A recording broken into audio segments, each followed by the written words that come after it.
Welcome back to the College Loop Podcast. I am your boy, the Tank. That is Dylan Larck. Backwards on Twitter. Hey, your boy, the Tank on Twitter. Join the day. We got a full house here today. Harrison Tarr is back in the building. By Harrison Tarr, Daniel Locke is back as well. He's never left. At Daniel J. Locke. And we are joined today by the former president of the AU Jungle, Mr. Jacob Hillman. How you doing, buddy? I'm doing well. Monday evening after a women's basketball W. Can't be better. Before we get into women's basketball, we got to start with men's basketball, who we're riding high on women's basketball right now, but we're on the low ends of men's basketball, who are coming off their second loss in a row when we lost to West Virginia Mountaineers in the ICC Big 12 Challenge. And the score's blanking on me. Was it 80-77? Was that correct? I don't have it written down anywhere. Yes. 80-77. And in a complete heartbreaker of the game, Auburn came back and couldn't get it done. Janai Broome put up 15 points in the second half, but it was all for naught for the Tigers. I'll tell you what, if there's an ever a prime example of Jabba, that would have probably been it. I was a tough one. I'm gonna let you guys catch all loose here in a second. Hillman, we got a lot of questions to ask of you since we don't get your time very often. But I would like to give you guys a nice visual. I was riding shotgun and Billy's. I just got a little notification about someone who's going to come on the show on Sunday, boys. Sorry. Great news. I was watching the game on Billy's. He's a smaller phone than I do, which is like a really tough time for me to comprehend. And riding shotgun in his Jeep Wrangler on the way to a wedding. So there were a lot of weird vibes going on for me. And then it cut out. And then when it came back in, Auburn had closed the gap. And I was like, oh my gosh, like it's going to happen. And then here we are. So Hillman, first, I'm just going to pitch the question to you. And then I usually run point for basketball, and then this is going to shock you, but Dylan does the same for football. I'll go here. Yeah, well, Daniel, you're our women's basketball guy, and I cut you loose. I try not to cut you off. We had to struggle there at the beginning because I wouldn't shut up, but here I am now. All right. And I know that Hillman's shocked that I don't shut up. But Not at all. I got a real question for you. Okay. At what point does Bruce Pearl's team have to look in the mirror and say, wow, we are really not good at stopping guards?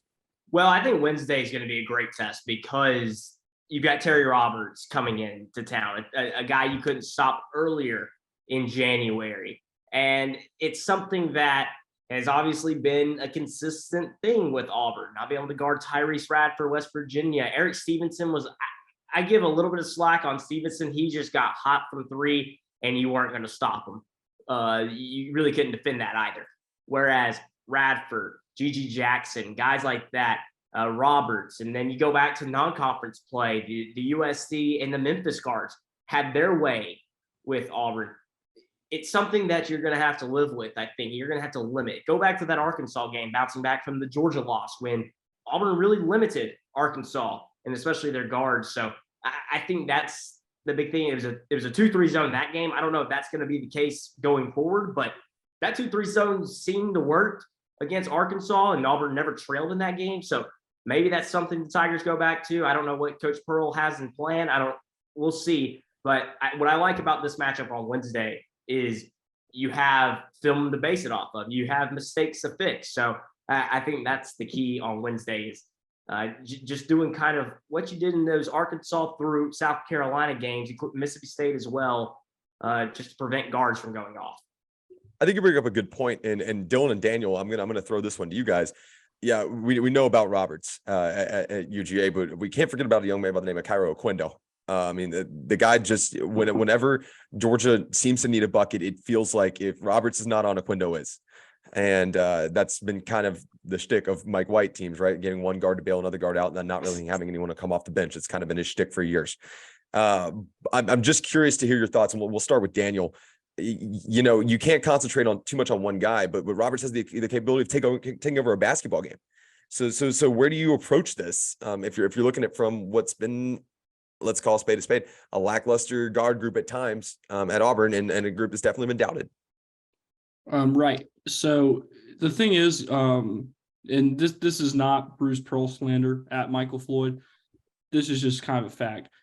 You've got to be willing to try different things. I'm sorry, I said it.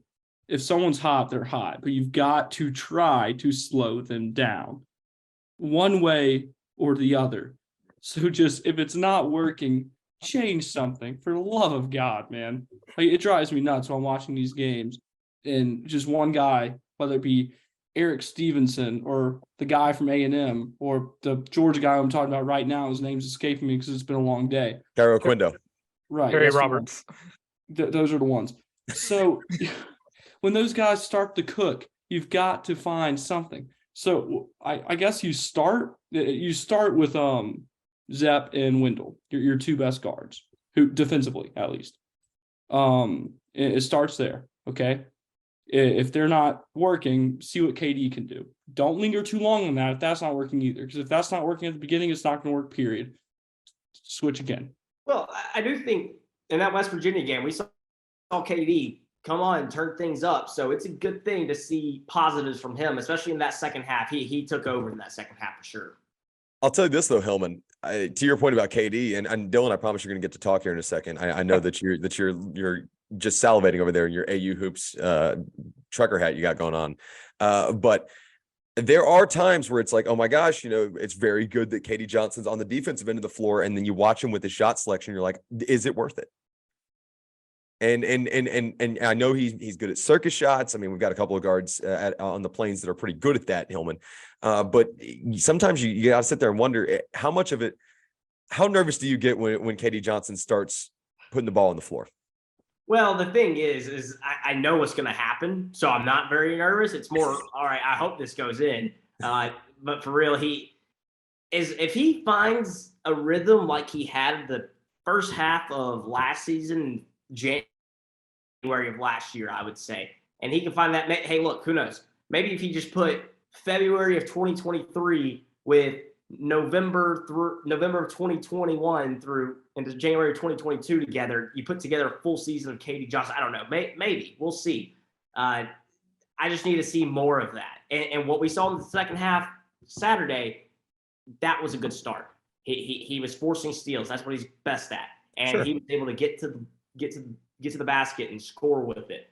Made a couple threes. So just all those things coming together in one half gives me some optimism for KD Johnson down the road. Sure. I don't disagree at all. And Dylan, I'm going to give you the opportunity to talk about guards. I'm also going to go ahead and pose that second point question to you that we always talk about every week. Who you watch it for against Georgia to have a very important, if not big game, but very important game. We'll let you lead off with the guard play. I know that you're ready to rant, but you got out on Sunday. I'm gonna do what Josh Pate would do, but instead of the paper pop, I'm gonna do the. I got a lot of notes on the guard play. So yeah, Auburn got their fifth loss of the season, and these 5 losses all have one common thing in common. Those guards Auburn can't stop. Eric Stevenson, 31 points. Tyrese Radford, 30 points. Terry Roberts, 26 points. Boogie Ellis, 28 points. And Kendrick Davis, 27 points. And Kendrick Davis is a bit of a misnomer out of all these guys, strictly because he's averaging 21 points a game. These other guys, Eric Stevenson averages 13.9. Radford, 13.6. Roberts, 15.4. And Boogie Ellis, 16.3. And when you look at Auburn's guard play, Wendell Green is usually the one you trust to guard the point guard, or Zep Jasper, or whichever one. But Zep Jasper's 6'1" and Wendell Green is not 6 foot. Don't let ESPN lie to you. He's not 5'11". Don't let him lie to you. These guards are not small that are scoring these points. Eric Stevenson is 6'4". Tyrese Radford is 6'2". Kendrick Davis, again, misnomer, 6 foot. Boogie Ellis is 6'3", and Terry Roberts is 6'3" as well.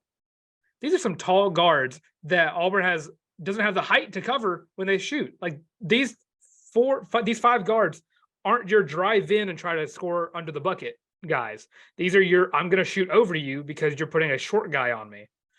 And it terrifies me looking down the stretch because there's a point forward in Tuscaloosa, Alabama, who isn't your typical drive-in forward. He's not your typical basketball player. Hold on now.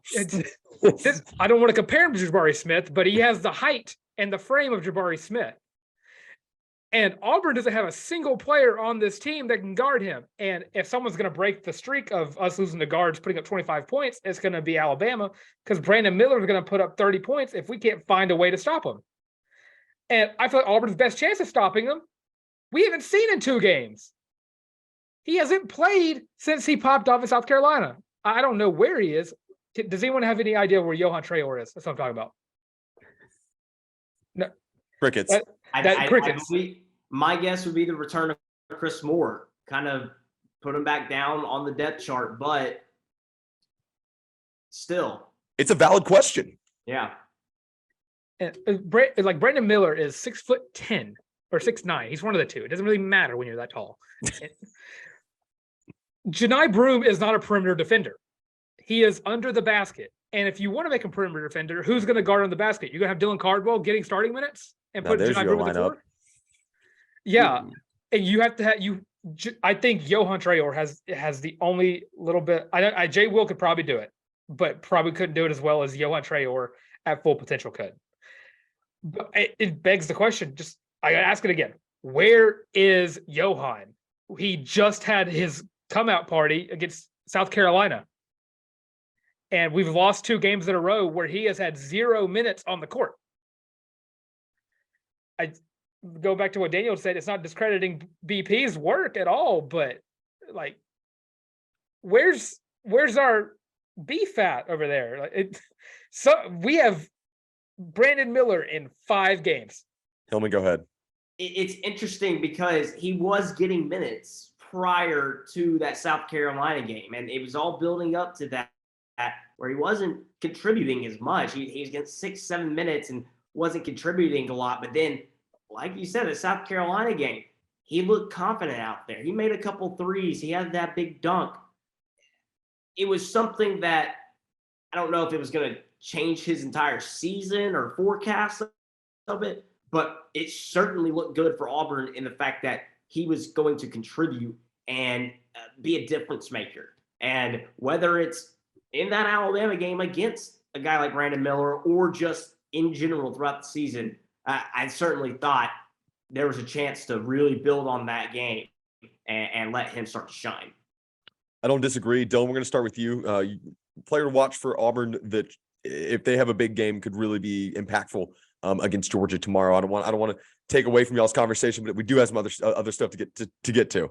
Yeah, we do. I think it's just going to be whoever's on Terry Roberts. I mean, I look out for Wendell Green. I think he'll try to have a back or a comeback game than what he did. I trust Wendell Green, but man, defense has got to step up in the guard play. You're right. Daniel, let's hear it. Lior Berman and Chance Westry. Okay. Right. I heard all this Chance Westry hype all season. The clock's ticking. I want to see some hoops, some dribbling, some moving up the court, some shooting. Okay, Hillman.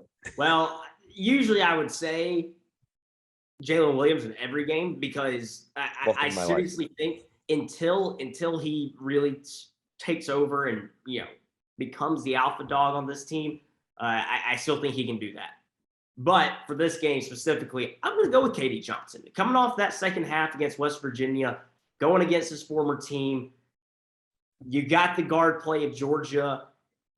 Let's see it. Let's see it all come together. 2 games in a row. I guess a game and a half.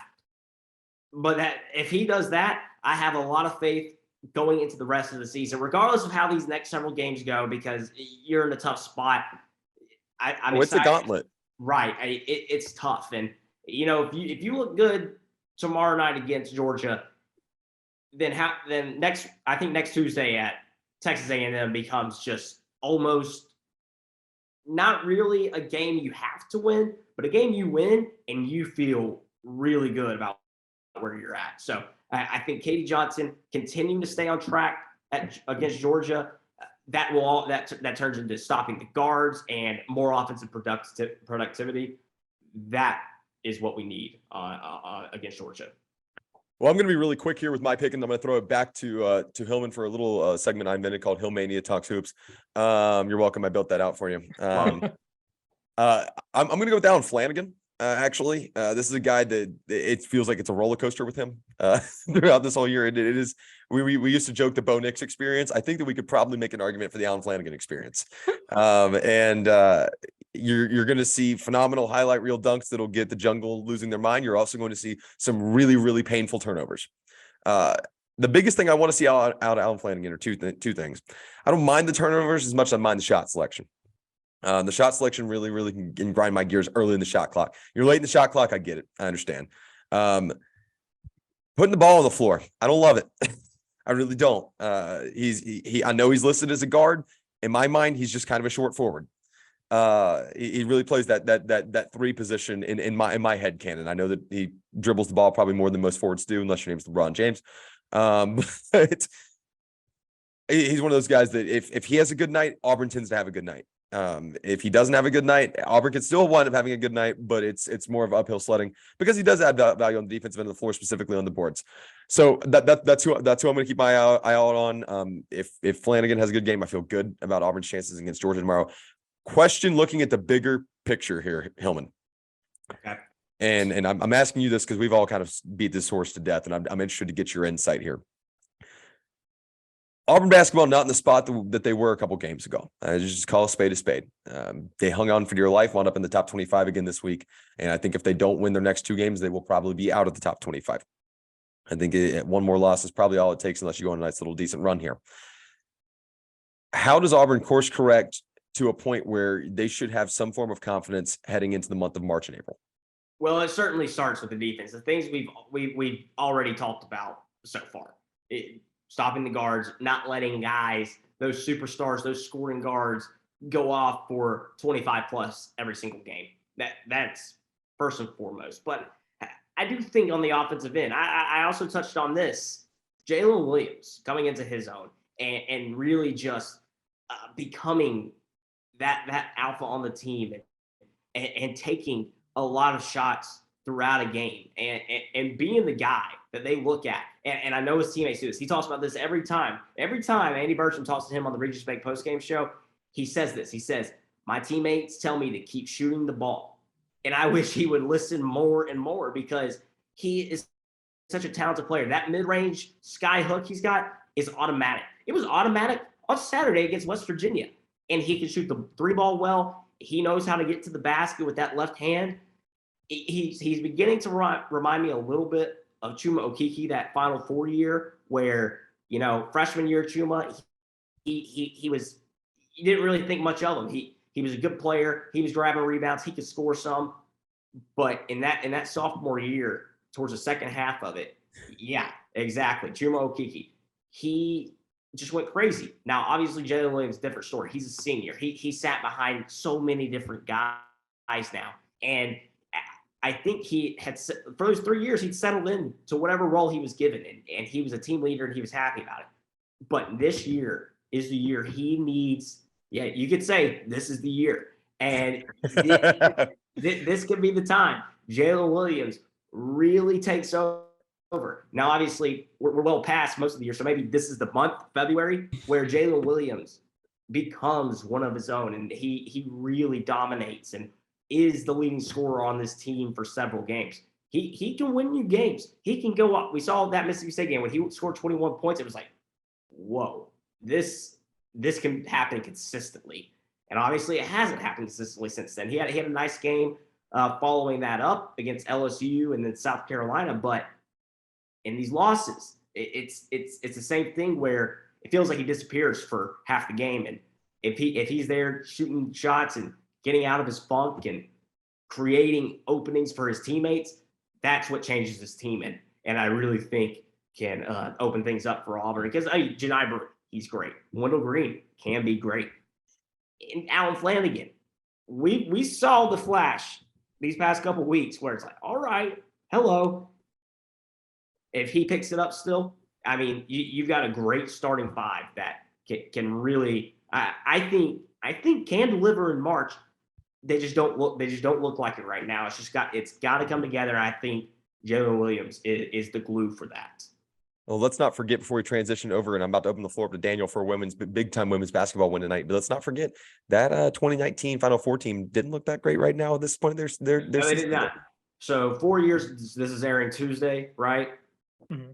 4 years ago, yesterday was an Auburn versus Missouri game that I think it was the last time I remember the jungle being as empty as it was.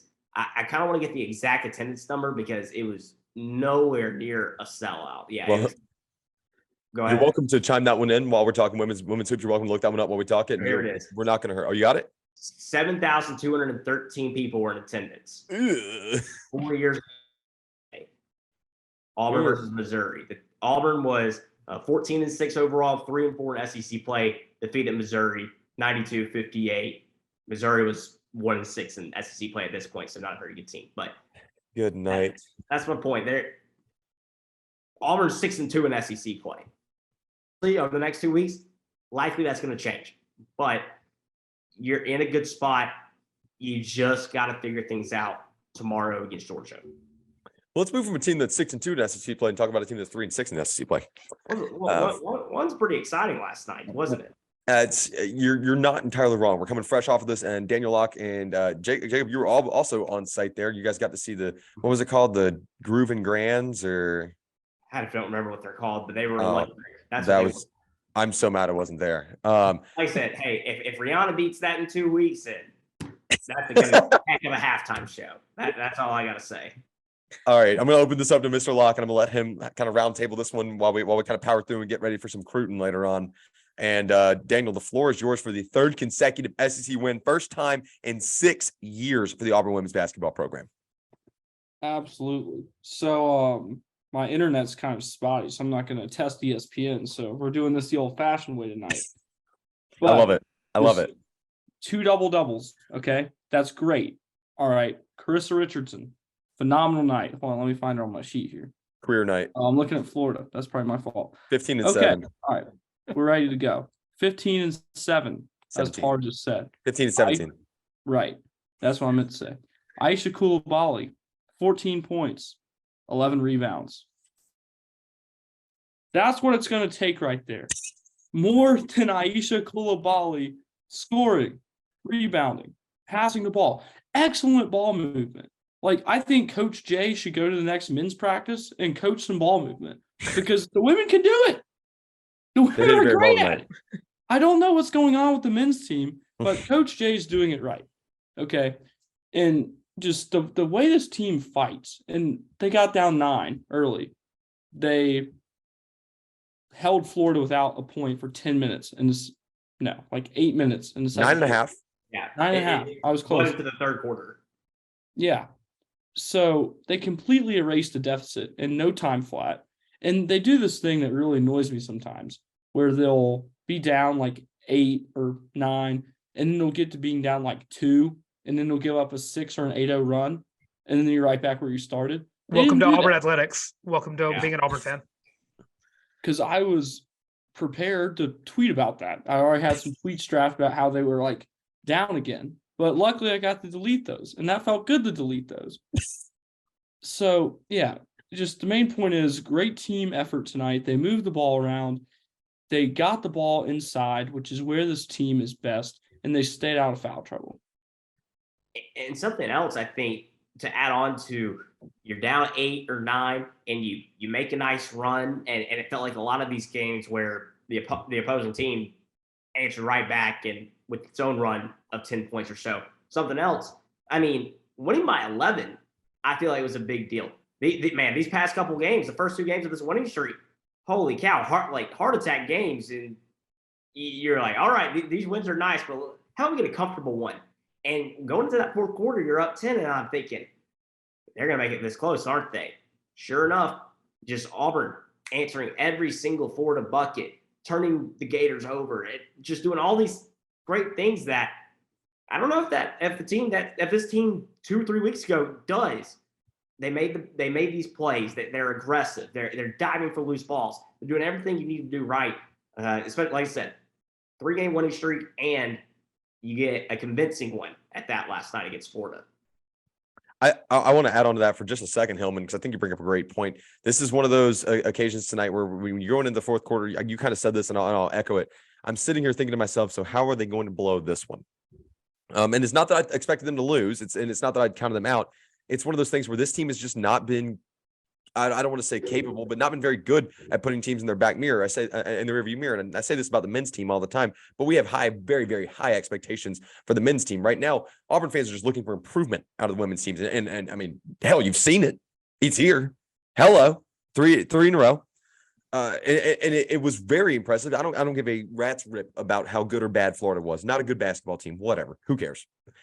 Did Florida shoot the ball well? No. I think that we're forgetting a lot about this when the broadcast was mentioning about how not the Auburn radio broadcast, Hillman. I'm not coming after you guys. But when the ESPN broadcast was mentioning, oh well, Florida shot poorly. Have we forgotten the part where the Coach J defense didn't really give them any room to shoot?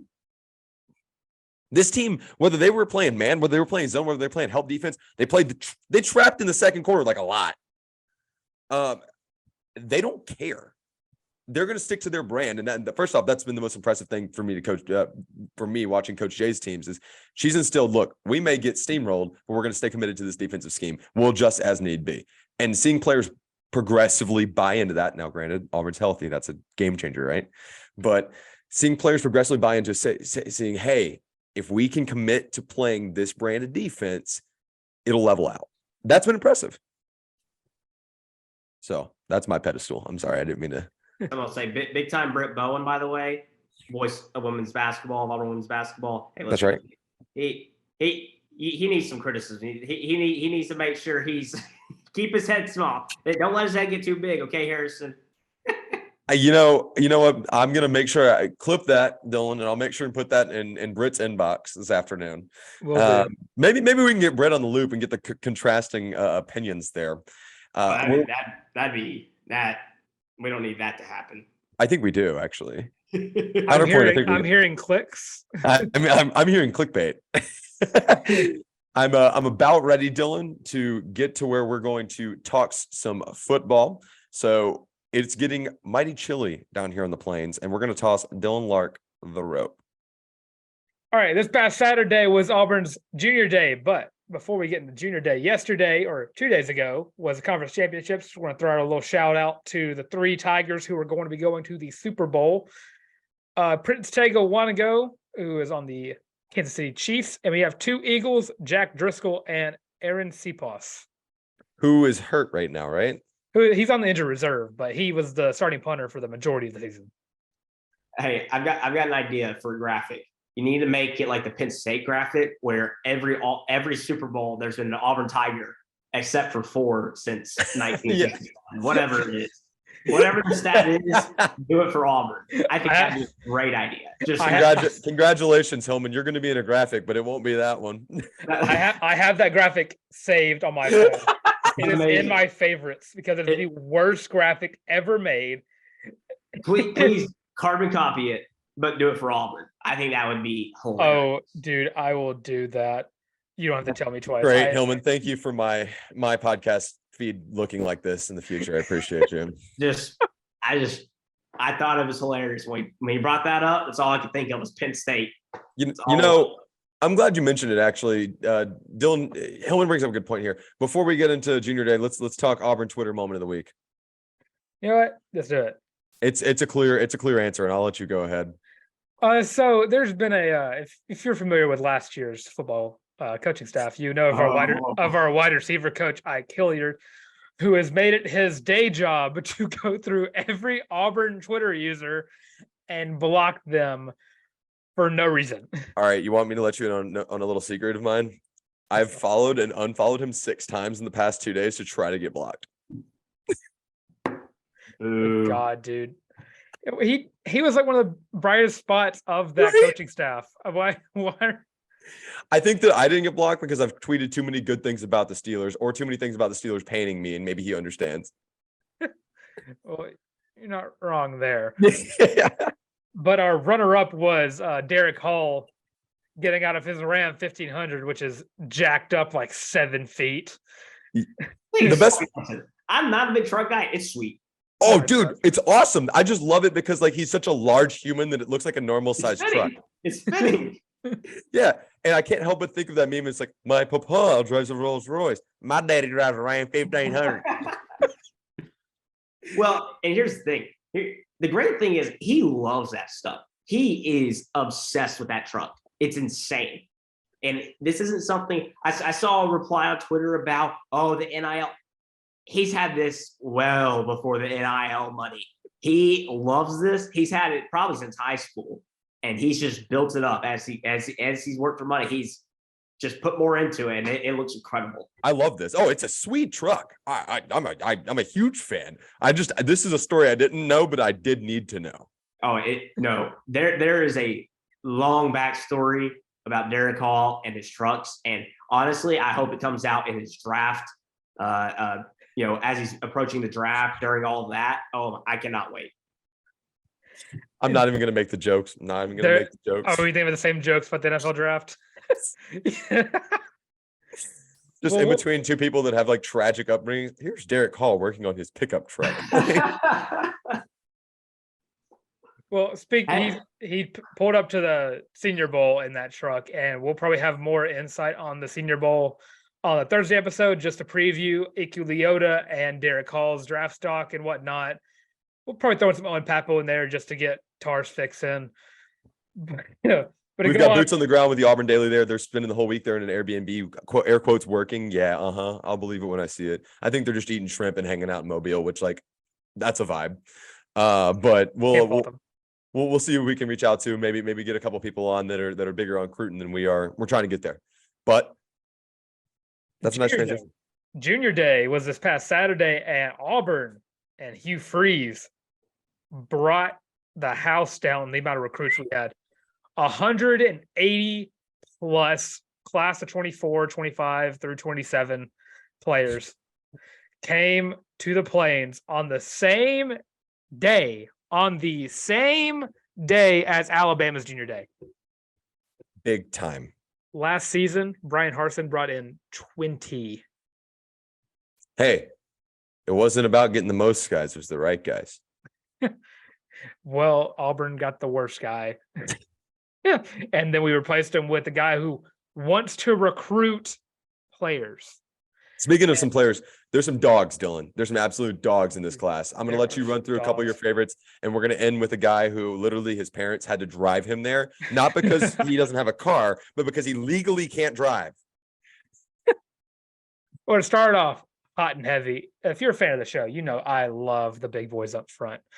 And nothing excites me more about this Auburn football team than the fact that Auburn offered 4-star offensive tackle Ori Williams, who, might I add, is 6'7", 320 pounds. I'm 6'8", 325. That's light. Dude, you're right. And also bring up another 4-star offensive tackle from the class of 2024, who brought up the fact that the fan base is amazing. Probably the best one he's ever seen. That was from Jaquan McCroy, who is 6'8", 365 pounds. All right, now that guy's bigger than you, Daniel. Yeah.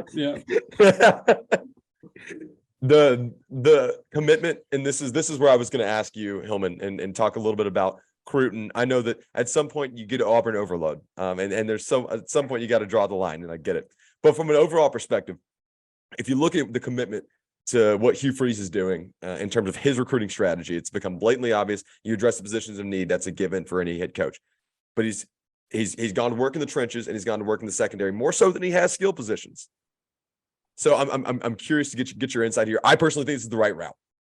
Absolutely, and it all started back in December when he got hired, and how he was going to really rebuild this roster from scratch, because you had a good base, but you still had a lot of ground to make up in this last recruiting cycle and in these next two recruiting cycles. As we've mentioned, we haven't seen a day like this in Auburn football recruiting in several years. It's been a long time, and it's really shown in the recruiting rankings and what Hugh Freeze had to make up this past December in just a couple of weeks. It still has a little bit of time. That technically the signing day is tomorrow. I think we'll see Jeremiah Cobb and guys like that sign, but we'll see if there's any other surprises up Coach Freeze's and the staff's sleeves. But overall, it's just so smart just to attack the O-line, bring in all of those 4-stars that we saw. That list that I saw was just overwhelming. That's what it was. I looked at it, I was like, okay, let's see how many, where do I start? I can't wait to see who comes back, because I think that's the important next step is, all right, who returns in the summer for a basketball game and then takes a couple of official visits to football games. that remains to be seen, but it's incredible because it shows the optimism and it shows the promise around Auburn football that we haven't really experienced in a while. So having this young base come in and like we've seen some of these quotes, they're already buying in, and they already see the vision that Coach Freeze sees and the rest of the staff sees, and then everything that has been great about Auburn the past years, the fans, the environment at these games, just the campus, everything about it that didn't change over these past few years. Combine that with this new vision, the optimism, things are really coming together. I couldn't agree more, Hillman. And Dylan, I'm going to give you a free quote from the Instagram grid. Before we get into the rest of this, we had a condensed version here of our highlights and the guys we wanted to talk about, because hopefully we got a guy coming in on the Thursday show that's really going to be able to break down the X's and O's and teach us and let us learn from him about really recruiting, if you will. I'll go ahead and say it right now, folks.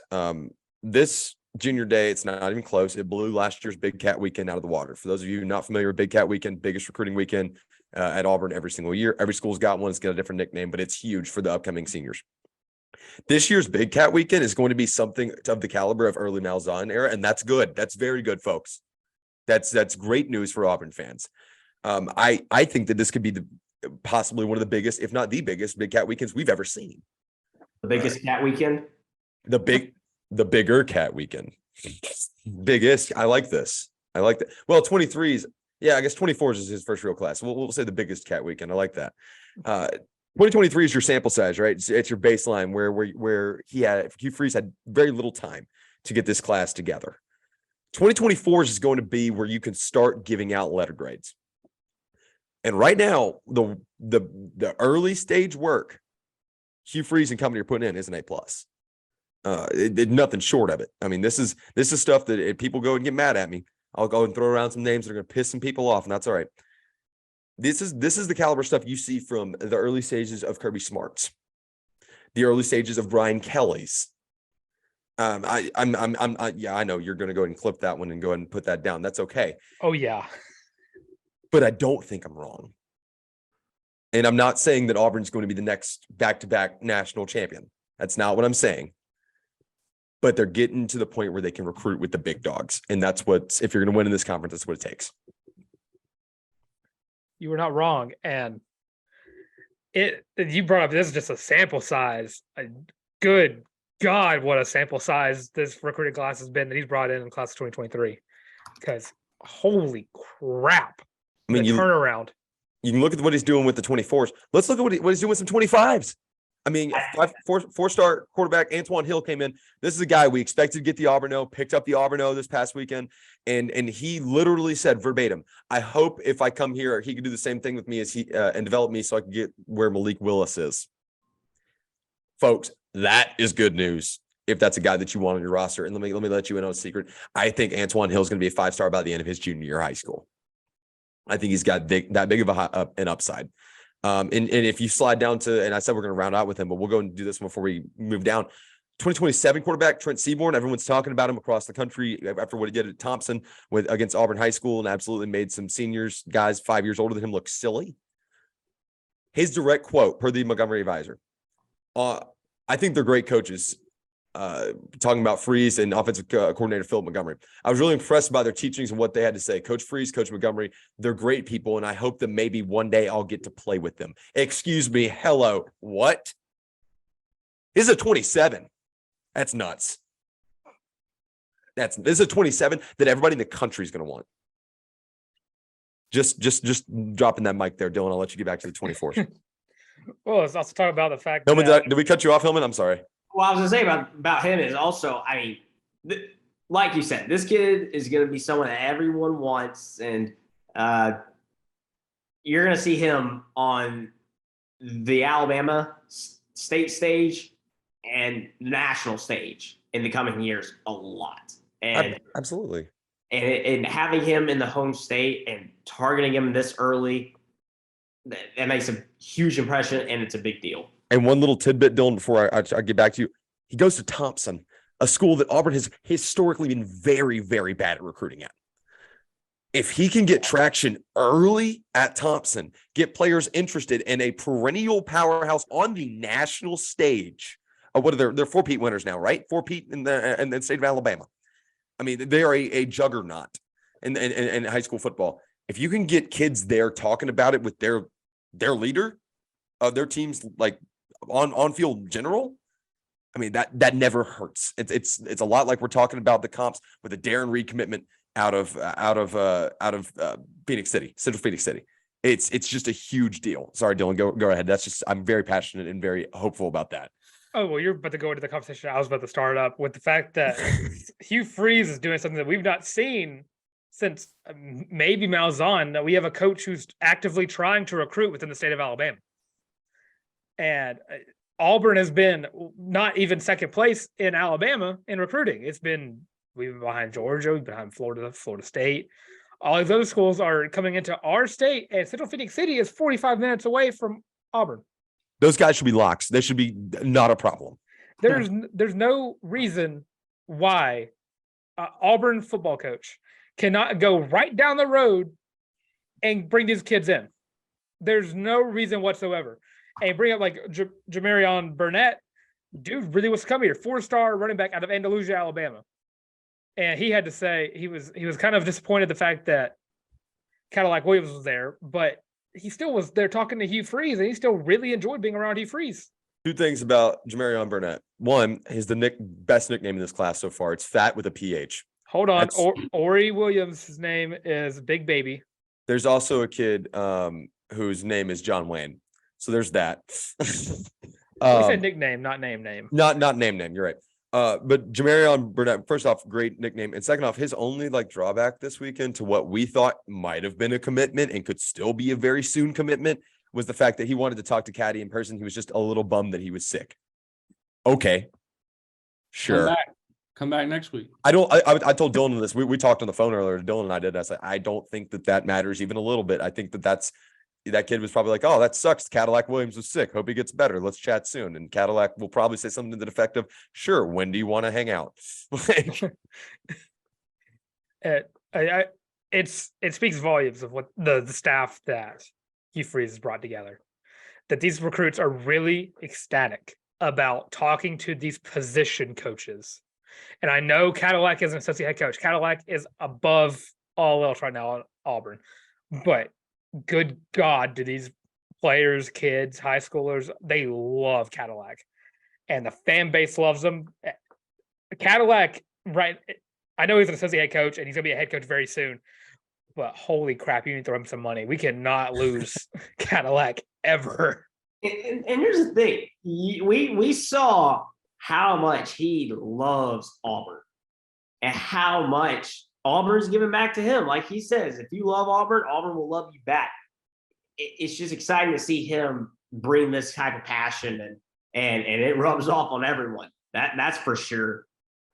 And just see that sparked back into this campus. I mean, I feel like I'm back in November, like again. My goodness, what a time that was. But now you think about the future and how bright it is. And I do think it starts with that guy, with Cadillac Williams, and just how you're starting to, like, in reality, think about this. Think about how much Coach Freeze has credited Cadillac Williams for holding that class together, as well as Zach Etheridge and Trevon Reed Robinson and Trevon Reed and guys like that. That's a big deal. That is a big deal. And if they were able to hold that together, I'm excited to see what they can do, given full resources and full go-ahead to dominate the recruiting cycle. I'll go ahead and tease this for a future conversation because we're about to get out of here. I think that it's a non-zero chance that Cadillac Williams could be the Marcus Freeman in the future of Auburn. I'm just going to go ahead and say that right now. That's a hell of a comp, and I know that, but programs work better when you have a coach in waiting. I'm not pushing Freeze out the door right now. That's not what I'm saying. Don't get that twisted. But I think there's a long-term plan for Cadillac Williams at Auburn, and if there's not, damn it, there should be. So that being said, Hillman, tell everybody where they can find you, support you, love you, see your work, or ignore you if they want to. Yeah, follow me on Twitter at Jacob Hillman AAU. We got a lot of Auburn Sports Network broadcasts coming up tomorrow night. Auburn versus Georgia, Neville Arena, 6:00 Central tip-off. Andy Burcham, Sonny Smith, Brad Law on the air at 5:30. Tiger Talk Thursday night. We're going to be joined by Coach Pearl, Coach Leroy Burrell, talking track and field. That indoor team is really, really good right now. And I think we're going to get Trey Donaldson on the air as well. And then Saturday at number 2 Tennessee, Andy Burcham, Brad Law are in Knoxville. I'll be in studio. That game is at 1 o'clock Central on the air at 12:30. Right on. Daniel? Daniel J. Locke, Opelike Observer, Weagle 91.1 FM, Eagle Eye TV, any Auburn student media outlet. I'm there. Weagle, let's go. He's also at Daniel J. Locke on Twitter. I said that. Did you? Well, let's say again, Daniel J. Locke on Twitter. As always, I'm at by Harrison Tarr on Twitter. You can find my work at the Auburn Daily podcast, the College Loop. And Dylan will plug all of our information there. And sometimes you can see me at other places. I just pop up wherever I feel like popping up sometimes. So it's a fun time. If you want really obnoxious Auburn takes, then you can find me at by Harrison Tarr. If you don't, then mute at by Harrison Tarr. Dylan, it's all you. All right, I'm Dylan Larck at your boy the Tank on Twitter. Follow the College Loop on all social platforms. Except for MySpace, we are on TikTok, YouTube, Facebook, Instagram, Twitter. We are on TikTok. I don't have one, so I can't follow. But don't be like Jacob. Get a TikTok and follow us. And you also follow me on the Auburn Daily Show, where I just had a show come out yesterday, where you're going to get a whole lot of negativity about Auburn basketball from that show if you go watch it. And I'll leave y'all with a little tidbit from a 4-star corner that was visiting Auburn. He said that Hugh Freeze is going to make an immediate impact this year. This has been the College Loop Podcast.